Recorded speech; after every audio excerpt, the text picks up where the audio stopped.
Hello student, today we are going to learn English grammar. आपण पाहत आहोत pronoun. मग आपण पाहिले pronoun कशाला म्हणतात. नामाऐवजी वापरल्या जाणाऱ्या शब्दाला आपण pronoun म्हणतात. he, she, हे सगळे आपण pronoun पाहिले आहेत. तर आज आपल्याला नवीन पाहायचे pronoun बद्दलच possessive case. मग काय असतं हे? केस म्हणजे विभक्ती. मग विभक्ती कशी? कुठली? आपल्याला माहिती आहे. प्रथमा, द्वितीया, तृतीया हे मराठीतलं माहिती आहे. मग आपल्याला तेच इकडे यायचे आणि इंग्लिश मधून पाहायचे. मग पॉझेसिव्ह केस मध्ये काय होतं? पॉझेसिव्ह ऍडजेक्टिव्ह असतो आणि पॉझेसिव्ह प्रोनाउन्स असतात. मग हे कसे चेंजेस होतात हे एक चार्ट बघूया. पॉझेसिव्ह ऍडजेक्टिव्ह आणि इकडे पॉझेसिव्ह प्रोनाउन. तर पॉझेसिव्ह ऍडजेक्टिव्ह पॉझेसिव्ह प्रोनाउन मध्ये कसे चेंज होतात हे एकदा पाहूया, म्हणजे तुम्हाला ह्याच्यातले चेंजेस कळू येतील. ओके, जर पॉझेसिव्ह ऍडजेक्टिव्ह मध्ये जर आपण लिहिलं हिज, तर पॉझेसिव्ह प्रोनाउन मध्ये हिजच राहतं.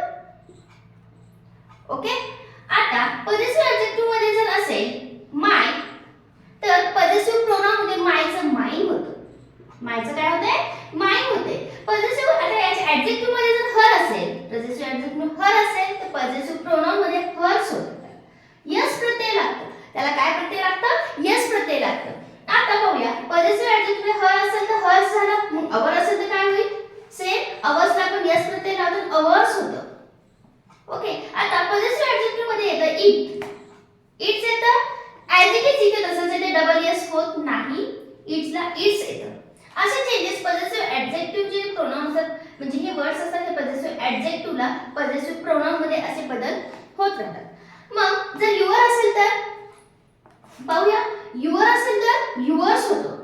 युअर असेल तर काय होतं? युअर्स होतं. अशा प्रकारचे हे चेंजेस होत आहेत. म्हणजे हिजच राहतं, हिला डबल यस लागत नाही. मायचं माइन होतं, हरचं हर्स होतं, अवरचं अवर्स होतं, इट्सचं इट्स आणि युअरचं युअर्स. हे झाले आपल्या पॉझेसिव्ह केसेस, ज्या की आपल्याला प्रोनाउन मध्ये आपण यूज करतो त्या केसेस. ओके, हे प्रोनाउन मध्ये आपण यूज करतो. हेच आपल्याला आता सेंटेन्स मध्ये कसं चेंज होणार आहे ते पाहूया.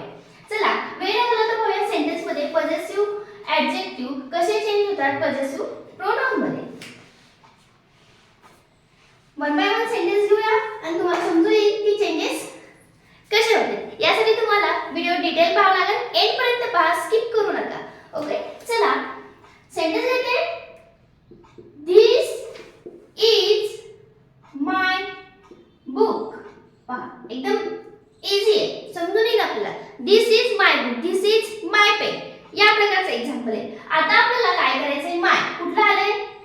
पॉझेसिव्ह ऍडजेक्टिव्ह आलंय. आता या प्रोनाउनला आपल्याला चेंज करायचंय पॉझेसिव्ह प्रोनाउन मध्ये. तर कसं करायचं? दिस इज माय बुक. आता याला चेंज करते मी. दिस बुक इज माइन. काय झालं इथं? दिस बुक इज माइन. ओके, म्हणजे मायचं कसं चेंज झालं? माइन मध्ये चेंज झालं. नेक्स्ट पाहूया. This that is her pen. That is her pen. आता याला चेंज करायचं, म्हणजे हर आलं इथं. हरचं काय होते माहिती आहे? मी सांगितलं बघायची चार्ट. हरचं होतं हर्स. मग ह्याच्यात होणार आहे दॅट. जे आलं असेल ते घ्या. That pen is hers. पहा, हर्सचं काय झालं? हर्स झालं. अशा प्रकारे हे प्रोनाउन चेंज होतात. अजून एखादं एक्झाम्पल घेऊन सांगते. सेंटेन्स मध्ये पण तेच होत आहे, फक्त बघा पोझिशन थोडीशी, त्याची काही प्लेस असते ती थोडीशी चेंज होते. हे मिडलला होतं, बॅक साइड हे एकदम शेवटला येऊन बसलं. इथं पण तसंच आहे, शेवटला येऊन आलेलं आहे हे. नेक्स्ट बघूया. This is our house. This is our house. मग याचं काय होणार आहे? This house is ours. काय होणार आहे? This house is ours. या पद्धतीने तुम्ही पॉझेसिव्ह जे प्रोनाउन असतात ते तुम्ही चेंज करू शकता सेंटेन्स मध्ये. म्हणजे पहा, फक्त जागा कशी वेगवेगळी आली यानुसार तुम्हाला हे प्रोनाउन यूज करता येतात. चला, आता नेक्स्ट पाहिजे आपल्याला.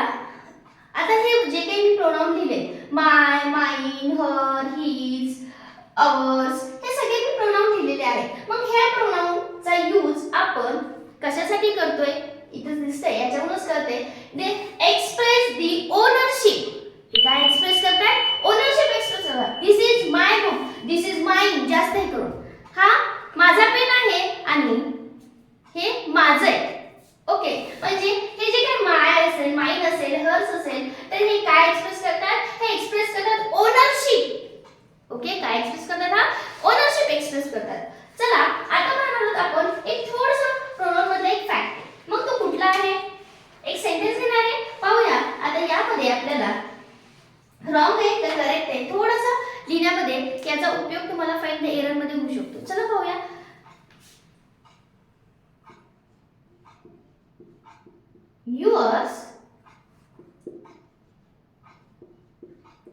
yours sincerely असं सेंटेन्स आहे.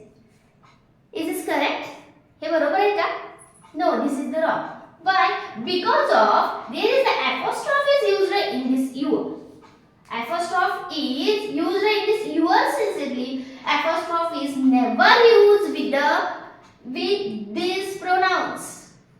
ओके, म्हणजे इथे काय पाहिजे मग? फक्त apostrophe काढा, बाकीचं करेक्ट आहे. Yours sincerely. This is the correct. Okay, आणि मग तुम्ही म्हणता फक्त yours लाच का असं का? नाही, अजून काय आहे? सेकंड एक्झाम्पल मध्ये सांगते, बाकीचे असं सांगेल. This country of ours म्हणले. इथं सुद्धा जे apostrophe लागले, इथं रॉंग आहे. हे apostrophe असं आपल्याला लावता येत नाही. सरळ तुम्ही हाय तसं सगळं लिहिणार आहे. जे आहे तसंच accurate as it is लिहायचं, फक्त तुम्हाला लावायचं नाही apostrophe. Because of apostrophe is not used in this given pronoun. कुठले कुठले? yours, ours, अजून hers. इथे एकदा लिहून देते आणि yours. आता पहा, मी सगळ्या ठिकाणी apostrophe लावलाय. हे लावायचा नाही. या सगळ्यांना सोबत hers, ours, yours यांच्या हे जे काही प्रोनाउन आहेत याला apostrophe यूज करत नाही. मोस्टली असं वाटतं yours ला नाही यस लागले म्हणजे असं चा असेल, नाही, तिथे apostrophe लावत नाही ॲज पर दी ग्रामर रूल. ओके, चला ह्या छोट्या छोट्या ट्रिक आहेत, म्हणजे कुठलं करेक्ट कुठलं हे करेक्ट आहे आपलं, हे रॉंग आलेले because of apostrophe is used.